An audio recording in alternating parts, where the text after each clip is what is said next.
Hello viewers, আমি হাসান খান আবার চলে আসলাম আপনাদের সামনে।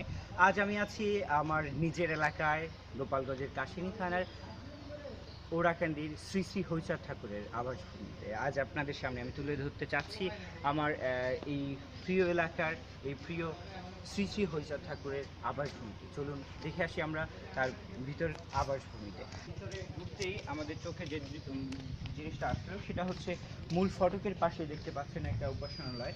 এখানে এসে নানান মানুষ নানান এলাকা থেকে এসে তাদের মনের ভাব গাম্ভীর্যের সহিত নিজের ভক্তির প্রকাশ করে, শ্রী শ্রী হরিচাঁদ ঠাকুরের মাধ্যমে মনের আশা পূরণের চেষ্টা করে।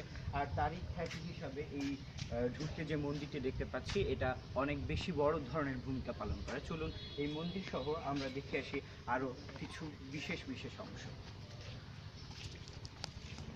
এই বাড়িটাকে কেন্দ্র করে প্রতি বছর একটা নির্দিষ্ট সময় এই বাড়ির ভিতরে অনেক আসর জমে, পূজার আসর বসে। আপনারা দেখতে পাচ্ছেন ভিতরে সুন্দর পরিবেশ। এখানে বহু বছর পুরানা মন্দিরও দেখতে পাচ্ছেন, যেটার কালের সাক্ষী হয়ে আমাদের সামনে দাঁড়িয়ে আছে। এই যে গাছগুলো দেখতে পাচ্ছেন, আর দূরে হয়ে গেছে যে গাছগুলো দেখতে পাচ্ছেন, এই যে চত্বরটা, এই চত্বরটাকে কেন্দ্র করে নানা ভক্ত এখানে বসে তাদের মনের ইচ্ছা পূরণের চেষ্টা করে, ঈশ্বরের কাছে তাদের মনের ব্যক্তি প্রকাশ করে থাকে। আমি দেখতে পাচ্ছি তার সামনে যে মন্দিরটা আছে সেটা বহুকাল পুরনো, তাকে দেখলেই বোঝায়। তবে তার প্রত্যেকটা এখানে আসলে দেখলেই মনের ভিতরে একটা ভক্তি চলে আসে যে এখানে অবস্থান এত বছর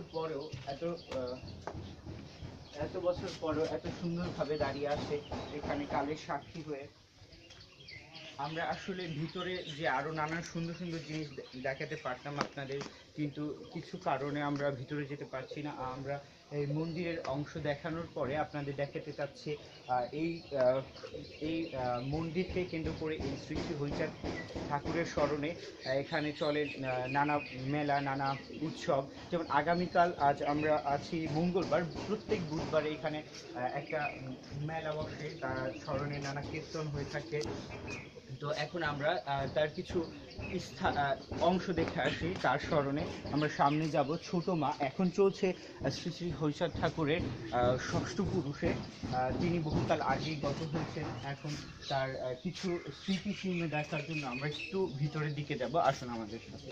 পাচ্ছি ছোট মায়ের আসন, মাকে স্মরণে তার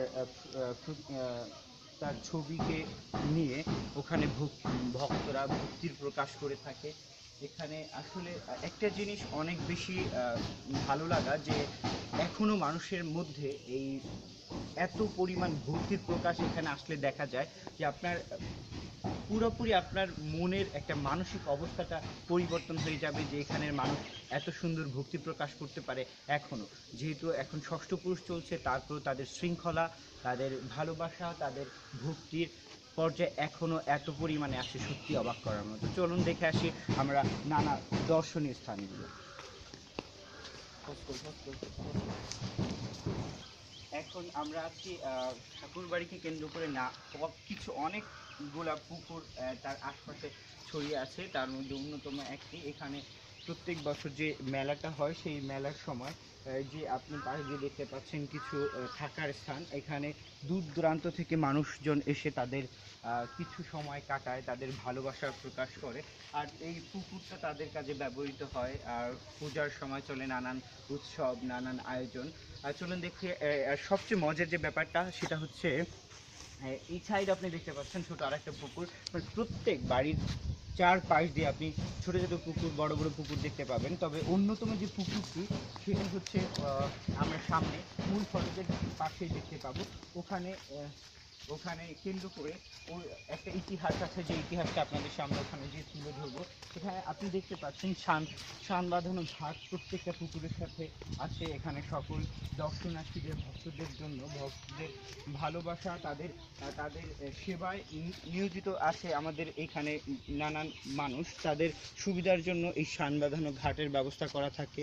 প্রত্যেকটা জায়গা সুন্দরভাবে, সাবলীলভাবে তাদের সেবার জন্য, ভক্তদের সেবার জন্য ব্যবস্থা করা আছে। চলুন এখন আমাদের মূল মূল যে একটা জায়গা, যে স্নানের পুকুর আমরা যেটা বলে জানি, যে ওরাকান্দি যে মূল আকর্ষণ যে মেলাটা, সেই মেলাকে কেন্দ্র করে যে স্নানের পুকুরটা আছে, সেই পুকুরের সামনে এখন যাবো আমরা।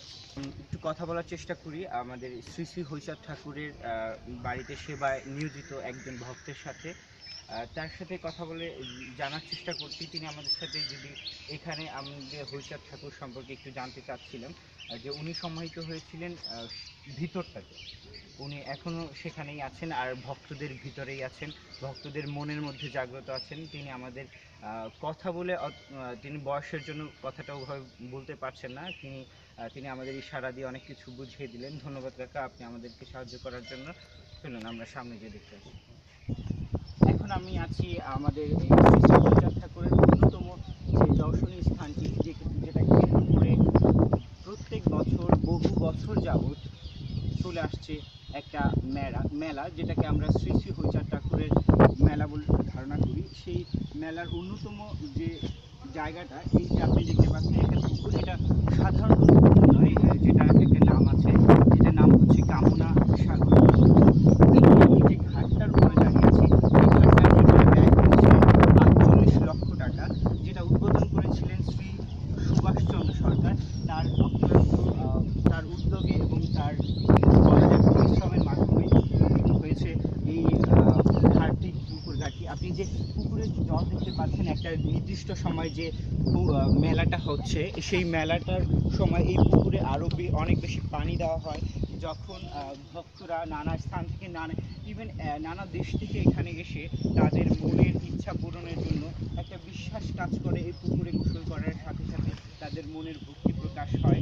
আর এই ভক্তি প্রকাশের মাধ্যমে তারা নিয়ে যায় এখান থেকে জল তুলে তাদের মনের ইচ্ছা প্রকাশের বাহন হিসাবে জলকে অনেক বেশি প্রাধান্য দিয়ে থাকে। আমরা দেখতে পাচ্ছি সুন্দর এই জলটি নানা মনের ভালোবাসায় এই সকলের হৃদয়। চলুন আমরা অন্য স্থানে যাই। স্থানটাতে দাঁড়িয়ে আছি, আমি যে স্থানটাতে দাঁড়িয়ে আছি সেইটার পিছনে হচ্ছে আমাদের শ্রী শ্রী হরিচাঁদ ঠাকুরের সমাধিস্থল, যেখানে আমরা কোনো কারণে যেতে পারছি না। তো আপনাদের পিছনে দূর থেকে দেখাচ্ছে, পিছনে যে জায়গাটা একটা মন্দিরের মতো দেখা যাচ্ছে, সেই মন্দিরটা হচ্ছে শ্রী শ্রী হরিচাঁদ ঠাকুরের সমাধিস্থান। এখন চলুন আমরা সামনে যাই। যে মাঠকে কেন্দ্র করে অনেক আসর বসে থাকে, এটা হচ্ছে তীর্থস্থান হিসাবে এই পুকুরটা স্বীকৃতি লাভ করে। কিন্তু তার এই তীর্থযাত্রীদের জন্য যে সেবার ব্যবস্থা, যে খাবারের ব্যবস্থা, তার সামনে দেখতে পাবো আমরা। সেই মাঠে যাওয়ার পরে আমরা দেখতে পাচ্ছি ওখানে যে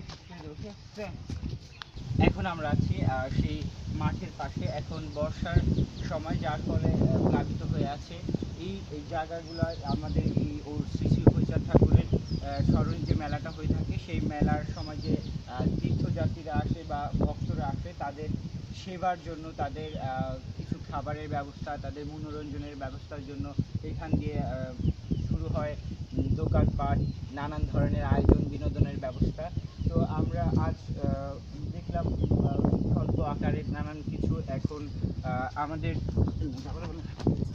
এখন আমরা যাব আমাদের শেষ সময়, আবার অন্যদিন অন্য কোথাও দেখা হবে আপনাদের সাথে। আজ ছিলাম গোপালগঞ্জের কাশিনী থানার শ্রী শ্রী হরিচাঁদ ঠাকুরের সেই আবাসভূমিতে। অন্য কোনো দিন অন্য কোথাও নতুন কোনো স্থান, দর্শনীয় স্থান নিয়ে আপনাদের সামনে আবার হাজির হব আমি, হাসান খান। সে পর্যন্ত সবাই ভালো থাকুন, সুস্থ থাকুন এবং আমাদের সাথে থাকুন। ধন্যবাদ।